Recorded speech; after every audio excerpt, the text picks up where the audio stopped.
They said, wait a minute, Raisin, you mean like Raisin Cane? Yes, sir, that's what they call me.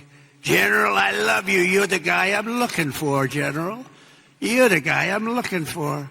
So is Raisin Cane. It's Daniel Kane, but Raisin Cane, that's what they call him. Then I met another general. I met a colonel. I met a sergeant. They said, sir, would you like to rest? I said, what do you mean rest? I've been resting on the plane. I don't want to rest. What do I have to rest for?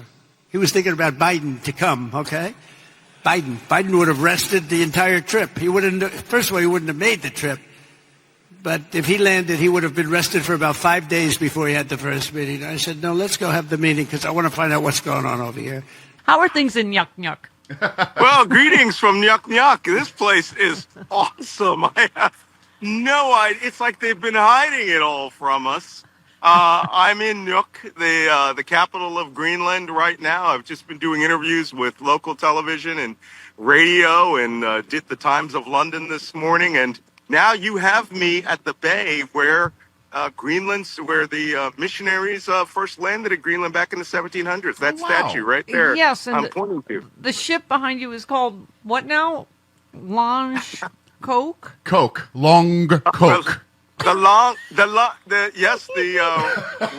Royal Danish Navy corvette is in port, Long Cock, and K-O-C-H. K-O-C-H. Thank you. K-O-C-H. Yeah. And all right, so you're getting ready for the invasion, for the U.S. invasion of Greenland, I assume.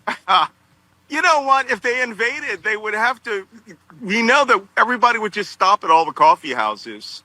They wouldn't get very far, and then they'd be like, "Hey, why don't we just go caribou hunting? Let's forget that Donald Trump stuff." So we just have to. I mean, it's so ridiculous on so many levels. But this Qatari jet, I mean, talk about the national security implications and how ridiculous this is. Well, first off, it's ridiculous because I've said this before on this show. The reason Donald Trump goes to the Gulf states first is because they finally have found a president that they can buy.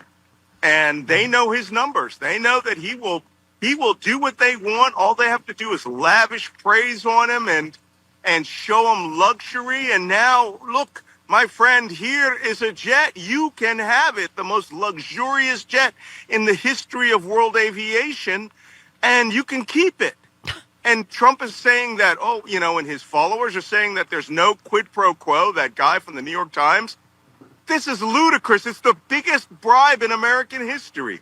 Well, not to mention from a country that funds Hamas. I mean, you literally cannot. And the Taliban. Right. Yeah. Taliban headquarters for 20 years. That's right. Aligned with Iran. I'm sure you could tell us about the amount of bugs or God knows what else they could put in this plane. I mean, he is the most useful idiot ever, whether it's for Putin or any of our enemies, right?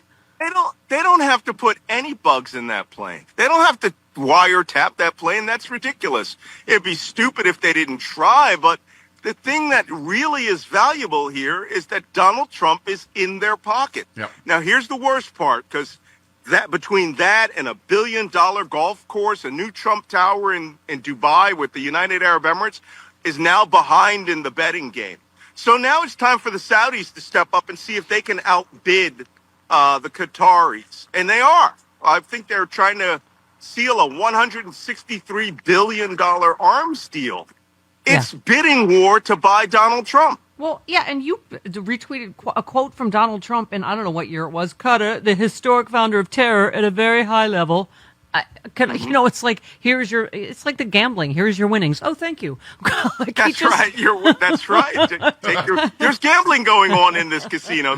They are selling camels in the Camel Mart, and Donald Trump's the sucker, right? Who's buying lousy camels, but they're like, "Oh, my friend, you're the best." And he loves it. I'm shocked to find gambling and terrorism going on here. Here is your plane. I can't believe it. Thank you very much. I mean, this Nikki Haley, even all these people that prostrated themselves, humiliated themselves for him. No wonder there's no room for her now. She said accepting gifts from foreign nations is never good practice. It threatens intelligence and national security, especially when that nation supports a terrorist organization and allows those terrorist regimes to live on its soil. Regardless of how beautiful the plane may be, it opens a door, implies the president of the U.S. can be bought. No kidding. But she went on to say, if this were Biden, we would be furious. Thank you for a moment of honesty.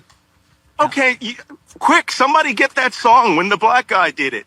I mean, could you imagine if Obama accepted any gift? This is so quaint because back in the old days when there was an emoluments clause that was enforceable, Yeah. do you remember that old Kevin Costner movie, No Way Out, where he plays a Yes. Russian spy? Yeah. and Yeah. He traps the president with a gift that he didn't register with the emoluments clause. Yeah. It's like a little music box. He's like, I'm bringing down the presidency. This guy's like, screw it, I'm taking what I can. Get yours. Yeah. I'm sorry, I didn't hear anything else you said. I was picturing having sex with Rachel Ward in a limo the minute you said. Oh my God. Wait, What? The sex in the limo scene. Okay. I thought it was Sean Young. Oh, Sean Young. Oh, yeah, that's right. Yeah. Oh, well. Okay. All right. I wouldn't throw either of them out of the limo. Okay. Leave Yeah. this conversation. In America, personal religious beliefs should be just that, personal. But today, Christian nationalism is on the rise, threatening separation of church and state. Laws are being passed based on religious doctrine instead of reason, eroding our rights and freedoms in legislatures, public schools, even in courtrooms. One set of religious beliefs is being forced onto everyone else, but that's not what our founders intended. The Freedom from Religion Foundation is fighting back. As the nation's leading group of free thinkers working to keep religion out of government, FFRF protects your right to think for yourself, whether you've always been secular, left religion behind, or simply believe in true religious freedom for everyone. If we don't stand up now, we may lose our religious freedoms. Join FFRF in defending our secular constitution and keeping faith a personal choice, not a government mandate. Visit ffrf.us/freedom to learn more, become a member, or text my last name Miller to 511-511, because in a truly free country, no one's faith should dictate everyone's future. Text Miller to 511-511 today.